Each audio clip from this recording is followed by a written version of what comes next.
Okay, wait, y'all. I don't know. All right.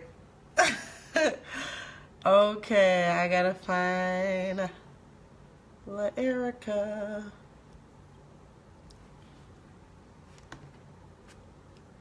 Okay, look, y'all. We waiting for LaErica to come in. She had to coach me. She was like, "Turn your phone sideways before you go on." And I'm like, "Thank you, girl." Cause y'all know I don't know how to. Y'all know I'm just new to these little new Facebook lives.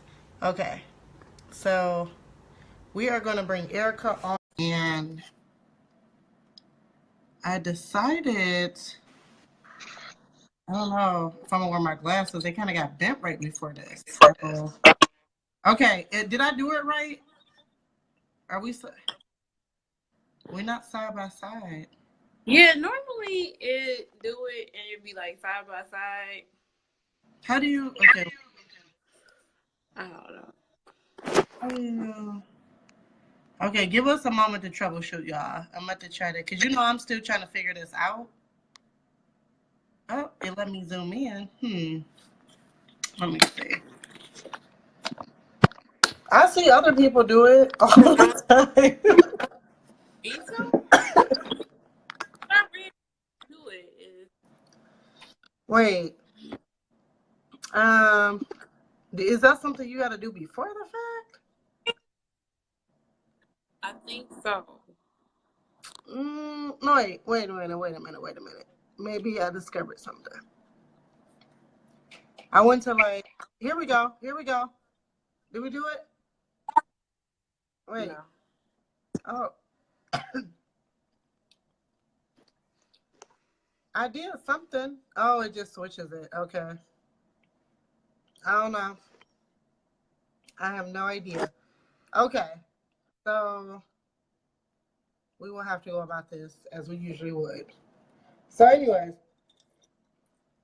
thank you for joining us on Get Motivated with Misha today. We are going to be discussing Killmonger's monologue from Black Panther, the monologue that everybody's been quoting all over the internet in regards to death being better than bondage, the part where he asked him to bury him with his ancestors because they knew that death was better than bondage.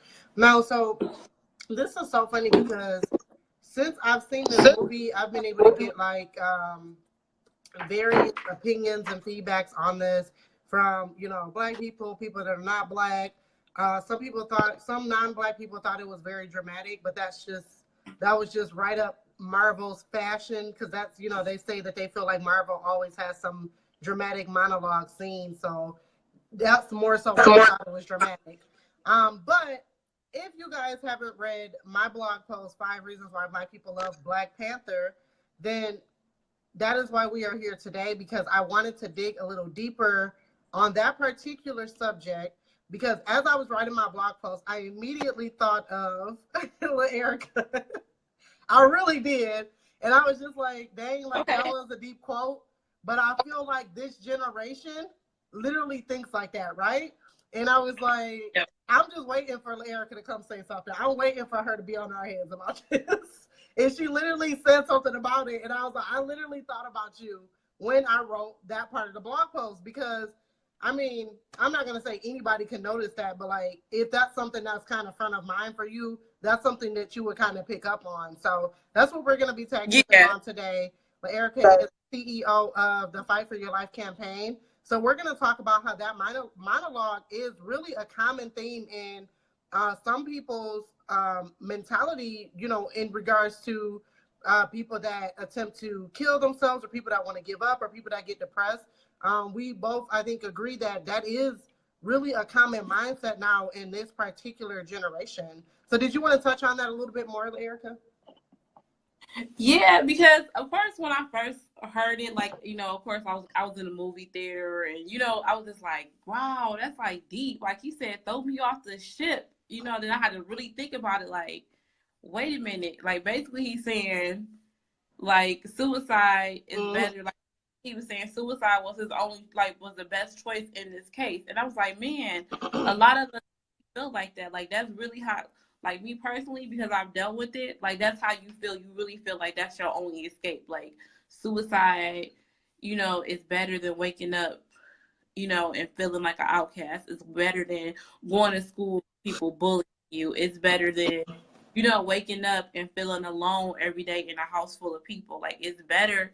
Like it's just like that's like the answer. And I was like, man, like that's like a lot of this generation. That's how we feel. Like stuff just gets too hectic. You like, you know what? This is the only way that I got out. And it's like, nah, you don't though. Like you really don't. Like that's what our organization is about. Like, nah, you really don't. Like you just gotta keep fighting. You can't give up like that. Like you just can't. Like you have a choice. Yeah, I think he's like a primary example of the type of people that you guys do try to help with excuse me, the Fight for Your Life campaign, because he basically, you know, obviously he had a chip on his shoulder his whole life. You know, he had to deal with being an orphan. You know, he had family out there. He probably felt like nobody loved him. And as you like, his entire storyline throughout the movie was, you know, he basically kept doing to people what was done to someone that he loved, which was kill them. He had killed a lot of people. He didn't care about anybody because he felt like nobody cared about him. And I didn't even catch on to this, but somebody had like pointed this out, and I guess I was mistaken. And correct me if I'm wrong, because you saw the movie too. I thought that Claw killed his girlfriend, but somebody said that he killed his girlfriend. He killed his girlfriend. I seen that it was like a whole issue with him and like women in his life. Because like I really thought, but keep in mind, y'all, I was a little buzzed when I went to go see the movie, but I really thought that the white guy killed the girlfriend, because I remember they were like squaring up, and he was just like, if you move, like I'm gonna kill her, I'm gonna end y'all body and clotting. It happened so fast because I saw it in IMAX, so everything was in 3D. First of all, okay, so it happened so fast that I guess I didn't realize that it was him that killed. I thought the other guy killed her, so that also goes into what I was actually talking about in regards to him doing everything to he didn't care about anybody because he felt like nobody cared about him. So that monologue is such a significant, it's such a significant symbol in regards to, like you said, how people feel when they just feel like I'm going to end it all. I'm going to end it all. Nobody cares about me. And I would rather just go than to even be on earth another day and feel defeated. Yeah, and feel that bondage. But it's like, you know, like bondage, like come on now, like once you get in touch with like God, like you're free in Christ. You know what I'm saying? Like you're free in Christ. Like that bondage is gone. So you don't have to jump off the ship. Like, you know what I mean? Like, and like you said, it's yeah, when like back to him killing his girlfriend, like he just was like any means necessary, you know. And I guess that's why people kind of say he was kind of like Malcolm X in the movie. Yeah. Because he was like, it don't matter what I'm gonna do, you know. And that's kind of like when you decide, like when people get depressed and they take their lives, like they don't think about other people. Like their only concern is doing what they feel they need to do to make themselves feel better. And unfortunately, they feel like taking their lives is the only solution they have. They don't think about like, oh, well, what about my parents? What about my best friend? What about, you know what I'm saying? Like they don't think about that stuff when you're in that moment. And that's why people are like, well, I feel like suicide is selfish. Like, nah, like they really feel like that's the only choice that they have. Like, and that's like a big misconception when it comes to that. People are like, well, that's a selfish act. That's selfish and that's weak. Like, no, like they really feel like they don't have any other choice but to do this. What would you? Go ahead. Go ahead. No, go ahead. Go ahead. No, I was just gonna ask, like, what would your suggestion be for people that do feel that way? I mean, I'm pretty sure there's a lot of people out there right now that feels that way, you know, and that probably watched that movie and was like, yes, like, you know, and nobody else thought anything of it because we all felt like that was a deep moment for us. But there's people that really feel that way. Yes. And it was like I said, when you and I were talking about it, I was like, man, like that touched my soul. Like I made a post about it, like that touched my soul. I got goosebumps. Yes. And then I really like sat and thought about it and like really sat what I was like, wait a minute, like he's talking about killing himself is better than. I was like, wait a minute, like you know, then it just began to, like you said, because I'm so close to suicide. Like, I see it in stuff that other people normally wouldn't probably see it in. I'm like, no, that's you talking about suicide. They're like, no, Yeah. it's just a song. It's just a this. Like, nah. You know what it looks like. You definitely know what it looks like. Like you said, you've been there yourself. So, you know, it is very powerful that he chose death instead of life. You know, LaErica's that's the ultimate message. He chose death instead of life. Yep, and you know, LaErica's very passionate about that particular topic. You know, the Fight for Your Life campaign is a very, you know, it is something that is backed by God, backed by, you know, Jesus Christ. I love Jesus as well. I might be a hot ass mess, but you know, I am a believer. If people don't know that, Look, I preach the word every day. It's somewhere around here. We are all a work in progress. We all a work in progress. So I definitely agree with you in regards to, you know, always choose life. You always have the option to choose life. Death is not always the end you know, it doesn't always have to be the end result unless you are, you know, killing your flesh and you're being born again and you're, you know, yeah. But even then, when you do that, you're choosing life. Never feel like you're gonna choose a death that'll be a stop point for you, because it doesn't go away after that. It really doesn't. You know, and I think that that's something that, you know, people don't know. We all don't know. We really don't know what's going to happen after. But, you know, you can believe that it's not going to just be a stop point. Everything is not going to just go black. I definitely think something's going to happen after. Whether or not I know what actually will happen, something's definitely going to happen after. So, you know, that's why it's kind of like, we want people, we want to reiterate the message that people, you always have an answer. I mean, there's always a solution outside of giving up. Yeah, you always have an alternative, like, and that's why our organization, we're so passionate about not only connecting people to Christ, but connecting people to their purpose. Because for me, purpose is an inside person. Like, that's the thing that gets me out of bed. That's the thing that when I feel like it's too much going on and everything going wrong, like you woke up late for work, go out to a flat tire, you get a phone call with some bad news, you're like, oh Lord, I can't take this. But the fact that I know my purpose and I'm so connected to it, like, that's the thing that gets me out that little funk that, you know what I'm saying, whenever that depression starts to creep in, it's like, nah, I can't do this. Like, you know what I'm saying? Like, it's not about me anymore, because I'm focused on something that's bigger than me. And I think that's important too, because with Killmonger, he didn't have nothing to be connected to. Like, that's why he wanted to go to Wakanda, like, and because he wanted to be connected to that, be connected to something that was bigger than him. And I feel like as believers, that's what gets us going, is being connected to something that's bigger and, you know, greater than us. Yeah, and that's a really good point that you bring up, because his whole life was fighting to get back there, and went to very extreme. He was very radical, just like Malcolm X, and went through very extreme measures. And he had just his whole idea of what he wanted Wakanda to be, and he wanted to be a part of it. But when it couldn't be what he wanted it to be, he couldn't handle it at the same time. You know, so it's kind of interesting when you look at you know, people that are radical like that in history. You know, we've had a lot of radical people like himself, but they are some of the most sensitive people. You know, they seem like strong people. He's killed a lot of people, but really deep down inside, they are some of the most hurting, sensitive people. And that's typically the case. So it's just like that meme where it's like, check on your strong friend, right? Kind of reminds me of him. Like, yeah. You think like he's like a person that, oh, he don't have no feelings, he's killed a lot of people, you know, he's whatever. But it's like, these are the most sensitive people. These are the people that need the most help, you know, and these are definitely the people that you don't want to ignore and treat like, you know, that they don't matter. And I think that was kind of something that I saw in the movie, where, you know, you do kind of wonder, like, right, like, how could they just like leave him there as a kid? When he came to the country, he was not welcome, really, you know. So all of that plays a part.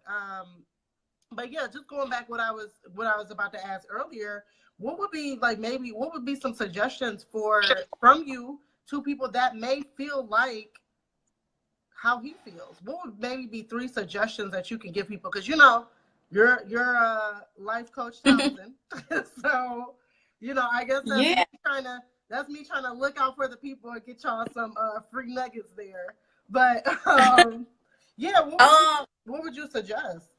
Like my first one, I would say was prayer. Like create, because through prayer you create a relationship with God. And me personally, when I was in my darkest moment, like because I had a connection to God and like I kind of knew of God, you know, even at a young age, I was able to hear from him, and in my darkest moment, his voice was the one that was able to pull me through. And I feel like, you know, through prayer, that's how you develop a relationship with God. It's just a you know, it's just a conversation with God. Like, you know, when I'm in the car, some days I just turn the radio off and I just talk to God on my way to work, and you know, just like just vent or whatever, and like it feels good because once you develop that relationship, he does talk back. It's not just a one-way conversation. Like he definitely talks back to us, and whether it be through, you know, I can recall just kind of feeling frustrated about something, and you randomly sent me a text and was like, "Hey, I just wanted to check on you and see how you were doing," like out of the blue though. And I was like, "He was like, I just want to let you know that, you know, I see what you're doing, and I'm proud." And I was like, "Oh wow!" Like in that moment, that was God speaking through you, because I needed that. I needed that to pull me through to the next day, because I was just in that little, you know what I'm saying? Like I just was in a state where I felt like under attack, and I was like, I don't want to think I want to do this. I kind of want to give up, but because I had a relationship with God and I had prayed to him and asked him, like, you know, I need something. I need a word or something, confirmation. And bam, 20 minutes later, here comes Misha with a text like, "Hey, I didn't want anything. I just wanted to say hi and check on you and see how you were doing." Like, and I needed that. So that's, you know, that's why it's important to develop a relationship with God. The second thing I would say would be to definitely read the word, because if you let the world tell you who you are, get into that Bible. Let God really tell you who you are, because once you get into that and hold on to that, it's nothing like the world can tell you. Like they can be like, "Oh, you're not qualified to do this. You don't got a degree to," you like, nah. The Bible says, if you know what I'm saying, if I want it, and you know, like, so, you know, like, so that's why it's important to do that. And the third thing, which I feel like is the most important, is like to trust God. And I know that it's easy to trust God when everything is going good. When you got that new job and you got that promotion and you got a brand new car, you got this an apartment, but let that job lay you off.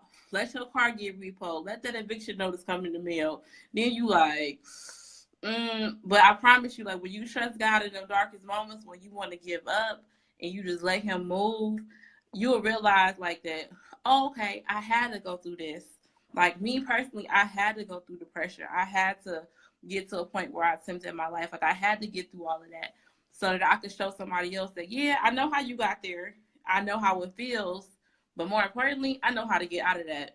Like I know the pathway. Like you know how you ask somebody for direction, they're like, "Nah, let me show you the shortcut. I know it's an easier route." That's me. Like I'm like the GPS when it comes to that. I'm like, "Oh no, I know a better route, and that route is not with suicide as a destination." So that would be the three things that I would suggest. I think those are very, very good points. And I just want to point out, I am the worst person to check up on people. However, because I don't. And that's primarily just because we're all going through something, right? Everybody's going through something that you don't know about. Last year was one of the roughest years of my life, and it don't even probably look like it to y'all because all y'all see is social media. But there are some people that I do hold near and dear to my heart. You know, I'm a loyal person, so I try to be loyal to who I feel like is loyal to me. So that's kind of where that came from. You know, there are people that I will put in that extra, you know, that extra effort because I know that they do the same thing for me. So I had to make sure, okay, let me see how my girl's doing, because I know when I needed that extra love push, randomly you reached out to me too. So I'm glad to hear that. Same thing with like Treasure. Shout out to Treasure. That's my sister. Y'all know my sisters. Treasure, but listen, Treasure is so good for that. Like just like, hey, beautiful. I just wanted. I'm like, oh wow. Yes, she is. And even, you know, and even like sometimes she'll reach out to me when she's having a rough day. Like, I'm just having a rough day, and I just want to let you know, like, you is my motivation. And it does help you. It does give you confirmation. You know, like I'm not doing everything that I want to be doing, but I'm also moving at a pace that I feel like that I can control. or not even control, but that I can manage. Okay, let's say that, because a lot of things are out of our control, and that's something that I had to learn. Right. I'm moving at a pace that I know, that I understand I can manage. I had to learn a lot about myself last year. You know, like I said, last year was one of my hardest years, just dealing with mental health myself, understanding that, you know, I actually deal with anxiety disorder, and that's something that's hereditary and it runs in my family. So learning how to relive my life, understanding that this is a thing that I'm just going to be having to deal with for the rest of my life. And so, and learning how to maintain that without any, you know, drugs, basically, because I'm not on any medication for it. But, you know, it can get very hard to deal with sometimes because it comes out of nowhere. But like you said, you know, I had to, you know, I felt like I had gotten off path for a moment, you know, even just with my relationship with God. Because I'm like, I remember at one point I was feeling like, I don't hear him talking to me at all. And he used to be having whole conversations with me. What is going on, you know? So seriously, you do have to be still. Like, my keyword for last year, I would say, was surrender. I had to keep reminding myself, like, and stuff kept happening until I understood, like, you have to surrender. Like, stuff was happening to me that I wouldn't even have thought would have ever happened to me. You know, I'm one of those people that I've worked hard for a lot of stuff in my life. And then last year, I feel like everything was taken away from me. You know, down to my car getting repoed, which a lot of people don't know about. But, like, that was hard for me because, I mean, I've had a car since I was 17. So here I am, grown as hell, you know, having to just make a way and, you know, deal with something that's boom, that just hit my perfect, near perfect credit. But now I still have to figure out how to get back and forth to work, you know, and I don't have family here. And, you know, I mean, pretty much that's it. I'm by myself. When you think that you're by yourself, and then you actually get put in a situation when you're by yourself. But I had to trust in God. And, you know, I said, you know, going into 2018, we ain't gonna do this. We gotta get back to prayer. We gotta get back to our Bible study plans. You know, stuff that people don't see, but like, this is stuff that I'm doing. You know, y'all see the funny post on Facebook. Y'all see, you know, whatever, me being silly, but y'all don't see what I'm doing behind closed doors. But I remember talking to God last year saying, you know, I'm tired of, it's funny how stuff happened, because I was just like, I remember just kind of like, I'm tired of, and I say it to this day, I'm tired of renting, financing. I want to own. Now, the funny thing is, I just bought a car and I own it. I didn't have a car for 2 months, but now I own a car. Versus me financing it, it's mine. Just like I want to own property. You know what I'm saying? So it's kind of funny because you don't understand why things are happening. Like, literally, like, I lost everything last year, but that was God trying to make room for what was about to come. So now it makes sense to me, because it's like, oh, now he's preparing me to own stuff, because that's what I wanted deep down inside anyway. That's what I desired. So now I own a car.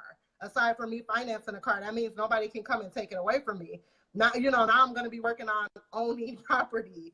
You know, I was able to find a better job towards the end of the year, and slowly but surely things have been getting better for me. But I had to realize and trust in God and understand that you cannot control everything, and you do have to have a certain level of faith for you to bring yourself out of a situation.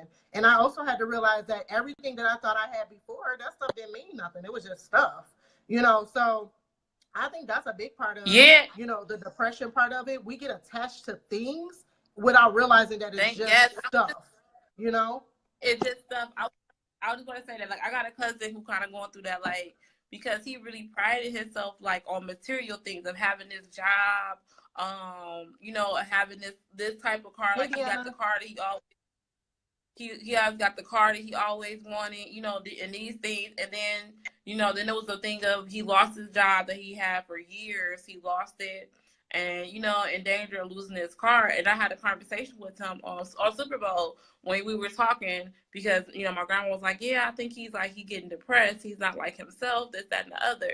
And I had to tell him, you know, because I had been praying for him. I was like, you know, God is taking away all of this stuff from you because you're only focused on, like, you wanted this car to make you happy. You wanted, if you had this job, it would make you happy. Like, no, God is taking all this stuff away because he needs you to focus on him. He needs to make sure that you understand that he is the, that you have all these things, and that he is the source of your happiness, not that job, not that car, none of that. Like, you know what I'm saying? Like, you should still be able to be happy without that stuff if you were truly connected to God. I told him, like, it's time for you to get connected to God. That stuff, like, that's why, like, when I'm at work, people like, you don't even want to be here. You always walking around with a smile on your face. I'm like, if y'all knew like the joy that I have, that God gives me every day, and just the conversations that He and I have, and the things that like, y'all would have the same smile. But that's because y'all putting y'all value in things and not in God, and that's why when you lose those things, you become depressed. You get to that state because you know what I'm saying. You don't like women do this with men. Like, you look for this guy to be your happiness and to be your source, and then when he gone, you left with nothing. That's why I dislike the term like better halves. Like, no, you should be a whole person with another whole person. Like, because if you a half a person, when they leave, you're not gonna have nothing. But if you take time and become whole through God, like, it doesn't matter when that person leaves. If they leave, like, you still gonna be you because you were made whole by God in that relationship. That's why I say it's important to prayer, to develop a relationship and get into your word and begin to know who you are, so that when you lose these things, I'm like, listen, I told my cousin, I said, study the book of Job and then come to me and tell me how I feel to really lose everything. Like, he lost everything in the Bible. You just talking about losing the job and a car. You know what I mean? Like, that's nothing. Like, really being to study that, he was like, yeah, I am. And you know what I'm saying? I'm like, I was like, I got you. Call me anytime. That's the most important. Be there for people. Like, I'm that friend. I'm like, no, really. Call me if you need anything. If you want to just sit on the phone and breathe, just call me. Like, it's no, but that one day that I was in, the last department, but that one day me and you was talking for like 3 hours, like, that meant everything to me, because again, a lot of people didn't know what I was going through last year. Like, it was like, I'm in a foreign place. I couldn't even enjoy being in college. I just started enjoying being here. As y'all even seen it on Facebook, I was like, I'm ready to go home. I'm about to move back. Like, you dealing with so many different things, and you gotta deal with being homesick, which I didn't even realize was a real thing. So but it's mental. It's a part of mental health. So it's kind of like, I was not even prepared. I left Michigan and I was just like, oh yeah, cool. I'm doing all this stuff. Stuff is popping. And then it was just like, stuff didn't go at all the way that I thought it was going to go. But stuff didn't also go as bad, as bad as I was thinking that it was. It was just all mental. Because even now to this day, when I look back, I'm like, no, but I still accomplished a lot last year. I still made some strides. But sometimes you can't see that, because when you're going through a mental health issue, everything seems negative. Even when it's positive, everything seems like it's worse than it is. And so now I can actually, I can help other people and be convicted and telling them, like, when people are coming to me and they need somebody to vent to, it's like, it seems bad right now, but it's really not as bad as you think it is. And I can tell people that, and I can know that's the truth. I can know that that's the truth. So, now I am able to help other people, and people are drawn to me because they're like, I like your attitude away, around the way that things are. And I'm like, I just know from personal experience, even being at my new job, a lot of people are like, oh, I don't want to do this and that. I be cutting it to people real. Am I getting a paycheck? I'm going to do whatever the hell y'all tell me to do. Like, for real. Because at the end of the day, that helps me accomplish things that I'm trying to accomplish. So I also like that meme and that saying that's going around where it's like, your 9 to 5 is not, a burden. This helps you reach the level of where you need to go to. So you need to take it serious. And I like that. I like that floating around the internet, because I've always been a person like that as well. Like, whether I'm working for somebody or not, I am going to give my absolute best, because it helps me. Yeah, it helps me get to where I need to get to later on, regardless if I'm going to be working for somebody or not. If I can't do well here or succeed here, I'm not going to be able to succeed in my own stuff. Yeah, absolutely. That's how, and that's like, I mean, that's how I my job that I'm at now, like, I know for a fact that it's just, means to an end. But in the meantime, I'm like, every day before I go and work, I sit in my little car, get my mind together. I'm like, God, let me go in here and get what I need to get from the job until it's time to go. Exactly. And connect to people, and just, like, let them see you through me. Like, that's my main thing. And that's why, like, I always have a smile on my face. And I always speak to people when I'm walking by. Some of them looking at me weird, but I'm just like, you never know, like, that little act might be, saying something for the day, but that's just me. Because I'm like, I used to dread going into work until, God was like, you're not like, you're only going to be here for a little while. So, you know, get what you need to get so that you can go to the next level. So now I'm happy because I'm like, every day I go in, that's one day that I'm closer to, you know what I'm saying, getting to the next level that God is trying to bring me at. But I need to appreciate where I'm at in that moment so that I can get everything I need to get. So, you know, I can be like, all right, I got everything, God. He's like, yeah, okay. And he can release me. And that's why I do like that saying, like, appreciate your job. Like, every day, go in, do what you're supposed to do it with pride. Because once again, you don't know who's watching you. You don't know what connections you're going to make. And you don't know how later on down the line, you know, those people, you might need those people or they might need you. So I look at, you know, I follow a lot of people in the business world. So, and I'm always shouting this person out. But I really do look up to like her drive, and I just think that she's, you know, one of the most authentic people in the business world. But it makes me think of Jerisha Hawk. She is very transparent with her story, and even though she works for herself now, like you said, you never know who's watching. She didn't start undercutting, you know, her job when she was an engineer just because she felt like she didn't even know she was gonna work for herself. First of all, you never know, but the mere fact that brought her an opportunity to come back with them as a contract worker to train people that were still working there, that created an opportunity for her because they could have been salty like, oh, this bee just quit on us, you know, it just went to go do her own thing. But they saw past that. They were like, you know what? We want you to, you know, teach women and whoever else, you know, about X, Y, and Z as a contract worker. We respect that you want to, you know, have your own business, but we still want to do business with you so you can train other people and we will pay you. So that is a primary example of you never know who is watching. You never know what opportunities are going to come out of you being somewhere. And then, like you said, we're all on assignment. So you're really at a place for a reason. You're there to touch people. You're there to make an impact. That's just how I always think about going into my job. You know, it's like I'm here to help people and I'm here to make an impact. And, you know, if I don't feel like I can do that, then I don't need to be there.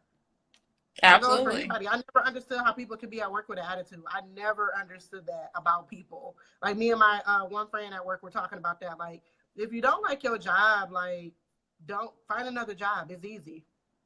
Find something that you do enjoy. Yeah, and that's why. Yeah, that's why it's like with the Fight for Your Life campaign. Like that's why we're so like passionate about connecting people to their purpose. Because once you connect to your purpose, like you don't have to dread walking into your job every day because maybe you can find a way to operate in your purpose at your job. You know what I'm saying? Or maybe, like I said, I don't mind my job now because I know that it's only temporary. You know, like until I get to the place where I can, you know, get to the next level of what I'm trying to do within my purpose. And once you know, like, what your purpose is, like, nothing bothers you because you know, like I said, you know, like, oh, I'm not supposed to be here, or you know what you're supposed to do and what you're meant to do, so do it. Like, I tell people that all the time. Like, if you unhappy at your job, you unhappy in your situation in life, you unhappy with whatever it is, we have power to change that. Like, you have all the power to control that. Like, no need to just sit and be unhappy.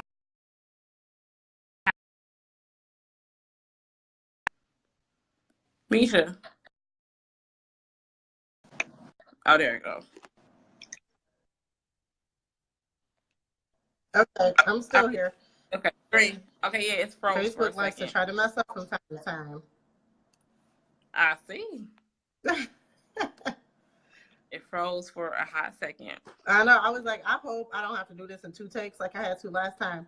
But no, yeah, you know, definitely what you're saying, you know, you are, like I said, you're on assignment. You're there until, you know, God essentially speaks to you and tell you it's time to go. And, you know, and then you move on and you go to wherever else you're supposed to be at. I just want to know personally, is the Fight for Your Life campaign going to come to California at some point? Because California is a very liberal state. I feel like they would love the Fight for Your Life campaign. I can see people doing prayer on the beach. I can see it. So, are you guys listen, the doing beach? listen. Let me know. I would love to get involved. Well, I don't know if she's still. Vanessa was on here. I know she's still on here. Who actually is my partner? But I mean, ultimately, God has already confirmed that like this ministry is going to be everywhere. So California, if that's where God leads us to go, by any means we'll be there. I mean, we're always available to travel. Her and I are always available to travel and, you know, bring the ministry and the message anywhere. So we're definitely always open to that. And that's what her and I has been speaking about this year. It needs to be our year of travel. Like, we want to go. Like, you know, I'm trying to go to Miami. She's trying to come back to Detroit. Like, we want to do that. And, you know, anywhere else that opportunities open up. So we're definitely willing to travel and take the message in the ministry anywhere. Like I said, we're willing to take this fight everywhere. So, you know, it's only an inbox or an email away to make it happen. Very, very awesome. I look forward to it. Let me know, because I love to get involved if you guys are going to come here.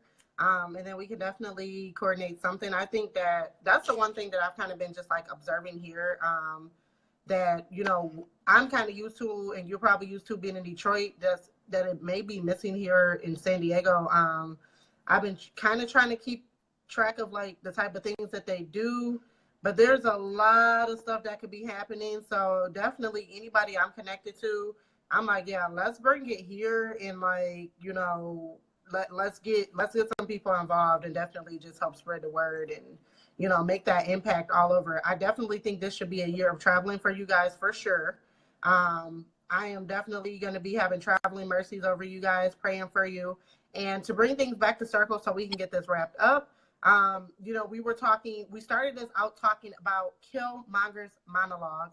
We have refamiliarized you with what it is that Fight for Your Life campaign is all about.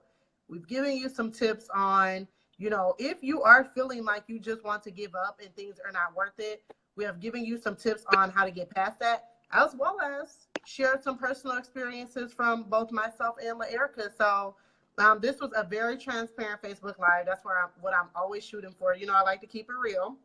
And I am very grateful.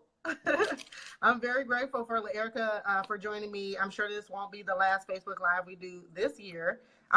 Did you have any final words?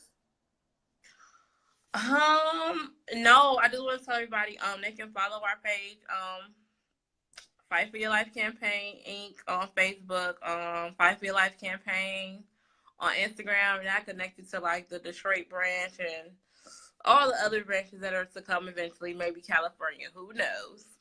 But yeah, just like I say, stay connected to that, connect to myself.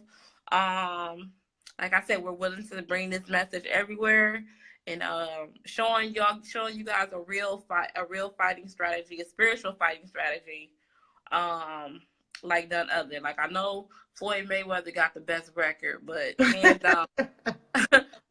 down, God absolutely has an even better record than that. So, you know, that's who we're gonna go with, and that's who we're gonna show us the fighting strategy to fight through, you know, whatever you guys are going through in life. And I thank you for letting me come on and join your audience. I appreciate it. First of all, I like your hair, girl, but I like that you said fighting strategies. Are we going to be getting an ebook soon? Are you going to send out a PDF? Because I feel like that would be like a good content, like little little content. Yeah, that's something.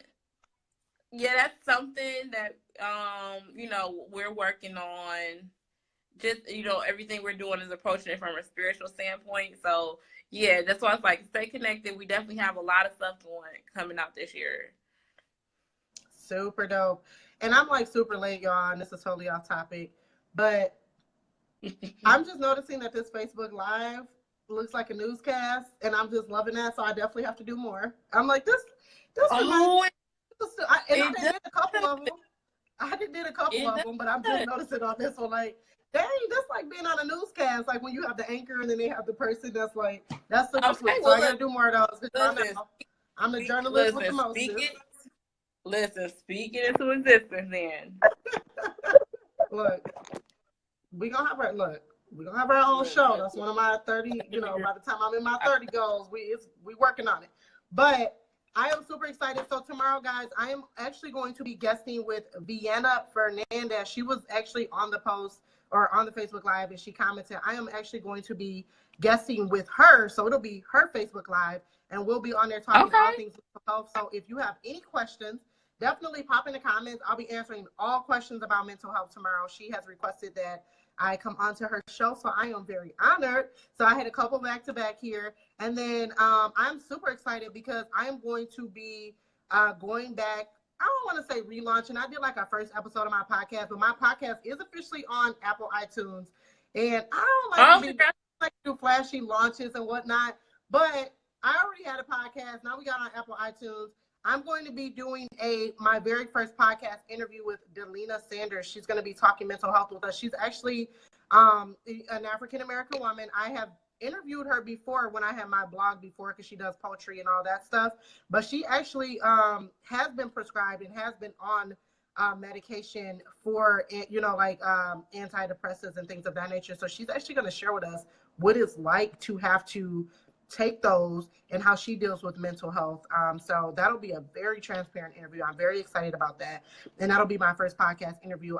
We'll be shooting that Sunday. So I'll definitely send out some notifications so you guys are able to follow that, because I do believe you'll be able to listen to that live. So I'm very excited about that because I'm very passionate, obviously, about mental health. I am connected to it personally. And so we're just steady cranking out content for this because we have to get the conversation going, and we got to keep it going, especially in the Black community and especially amongst African-American women. And I am particularly passionate about African-American women that are in the media or content creators. Those of us that are messengers that have messages to get out there and that are allowing God to work through us. I'm all about helping and collaborating so that we are able to still work in our purpose and not feel defeated and want to give up. So thank you for joining us today. Thank you, LaErica, for joining me. And, stay ambitious, stay motivated.